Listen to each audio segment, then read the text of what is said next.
What's up, everybody? I'm Camp Crusher, and after over 200 hours in vain, I've discovered a lot of good tips and tricks along the way. Here are 10 of them that hopefully will help you enjoy your own playthroughs even more. So let's get started with the first tip, and if you have any tips of your own, make sure to leave them in the comments. Using the needle and thread dramatically increases healing time. Like, I didn't realize how much. Look at the difference. Using needle and thread on the top, no needle and thread on the bottom. It's around 35% quicker. And in a game without any kind of quick healing, this is huge. Huge. So make sure you treat any injury as quickly as possible to take advantage of that. Disinfectant, needle and thread, and then some kind of bandage. I call it the holy trinity of healing. And painkillers if it's bad enough. Your character's life may depend on it. Whoa, this looks like the world's worst sleepover right here. Yeah, it's a little messy, but it's worth it. Located at Lions Mountain, right here on the map, it has a ton of meds and rarer tools too. Like, I got a lot of my stuff there. I think I got like hydraulic driver, got the hydraulic cutter, stuff like that. It pretty much set me up with both medical supplies and tools. So bring lots of lockpicks and some XP boost magazines too. Go there early in the morning because it's gonna take you a whole day to loot it. Maybe two. It's a pretty big complex. This would be a good time for the next tip. Alrighty, we are coming up to my safe house. This is in Dannemora, right here. I like this little spot right here. Let's not kill ourselves. Houses in other areas is a good idea too. There's nothing like a safe house, so you can stay longer looting the town bare. I recommend the houses like these with the built-in heaters, because you can come around back here. They get the propane tank. That's how you can identify them. They look like an RV as well, kind of like a parked RV, and that'll give you heat in the winter. Start up the Jenny here. There we go. So we have our little safe house here. We have all the windows boarded up with tier 2, except for this one. Ooh, I missed this one. All right, so I'm gonna have to get that later at some point. But yeah, you want to put tier 2 fortifications on all the windows and doors, so the zombies can't get in. If you get a horde, there's nothing they can do. They can't get in no matter what. Make sure to put down your UC. I like to have a Jenny, and then I have a jerry can of gas. And then also too, I have a jerry can of water over here. I put the stove, I put stuff in the stove so I can cook. Got some canned goods here, some MREs, some books and magazines and stuff to reduce your stress. All right, this tip is about expanding these large garden plots. Now, currently, you can only put 2 pumpkins in here. Grab these here, pumpkin seed, plant. Yeah, so you can only put two in here. You can't put them in there, which is crazy because they almost feel like you could put 4 in there, right? Okay, so what do you do here, right? How do you expand that out? Very simple. Watch this.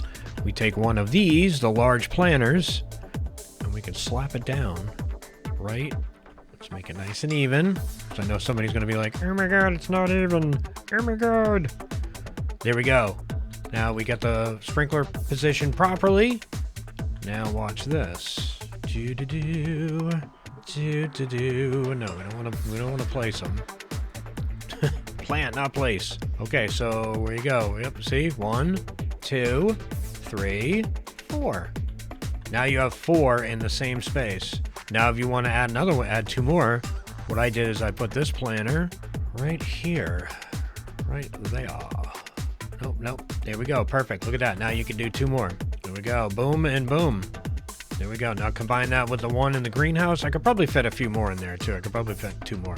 But combine that with the greenhouse, look at that, you have 6, and that's a pretty small footprint too. And if you have a place with 4 large plots like this, 8 turn into 16. Kinda crazy. The repair station is golden. You want to make one of these as soon as you can. It's one of the most valuable stations in the game. Not only can you repair, your clothing, you can do your combat pack, but you also can repair stuff like your tires. And it can fix light bulbs too. Oop, I forgot my electrical scrap, but I think you get the picture. Now you don't have to scavenge every single light bulb on the map, once you have enough lights. You're welcome.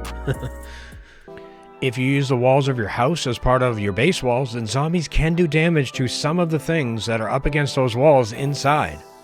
It appears to only happen to crafted things and items that you got out in the world that you brought to your base. I lost a trash can and one of those convenience store ice machines to a horde attack. As you can see here, it was kind of crazy. But the only way to solve the problem is either make exterior walls and exclude your house walls, or take those items that you got out of the world or you crafted and pull them away from the walls a little bit so the zombies can't hit them. You can cook with Putrid Broth. All right, let's put one in here. We get the stove on. Let's make some carrot soup. And let's see if it comes out normal. All right, carrot soup is done. Let's see what it's at. Look at that. Very fresh. Good. All right, let's eat it. Look at that. No problems. Everything's fine.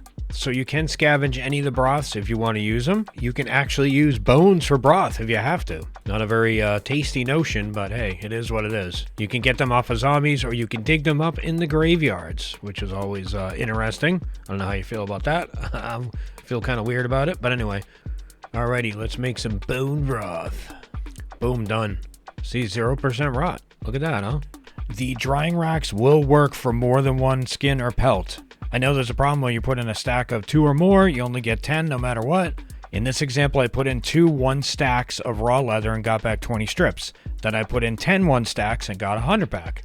I also tried 1 raw, 1 hard, and then a pelt and a leather, and they all return finished strips or hides. So it works out well no matter what you do, and you can mix and match however you like, as long as everything's in piles of 1.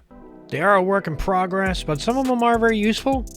Some of the perks that I think are must-haves are steady fingers in lockpicking. This one's super valuable. That means you get 8 tries before it breaks instead of 4. Percy's assistant in dismantling, you get a 1/4 chance to receive 25% more yield than you normally would. Big back and strength, you gain 50 pounds or 22.7 kilograms of carry weight. That's really good off rip. So if you put 25 in strength at the beginning of the game, you'll be able to get another 50 pounds right away. Healthy and vitality is really good too. Your max health is increased by 25%. Gonna take that all day long. Quick searcher and scavenger, you search containers instantly. That one's very helpful too. I don't know if it means that you don't make noise. I'm not really sure. I could be wrong. I feel like it does, but I could be wrong. And that's helpful against the zombies because they react to hearing. Overcharged and electrical. This one's really good too because I hear a lot of complaints about people's batteries dying. This one drains them half as fast. In your inventory, of course. Weapons expert is another really useful one to have. Weapons you're using degrade 25% slower. Craft smarter, not harder. I think this is a really good tip right here. Yeah, so let's say you want to make the spiked baseball bat, right? You need a baseball bat and some nails. All right, I got a bat that's 2%, so I'll repair that, but why bother doing that and why waste the resources? I mean, I know it's wood scrap, but still, it is an extra step. When you could just go over, put the baseball bat in there at 3%, spike baseball bat, boom, there you go, or 2% or whatever. And that's something that's pretty common in a lot of these survival games. If you have a low durability item, it'll still let you craft it, it'll take it up to 100%. Or like armor upgrades do that with armor too. Look at that, 100%, boom, now you got a nice weapon.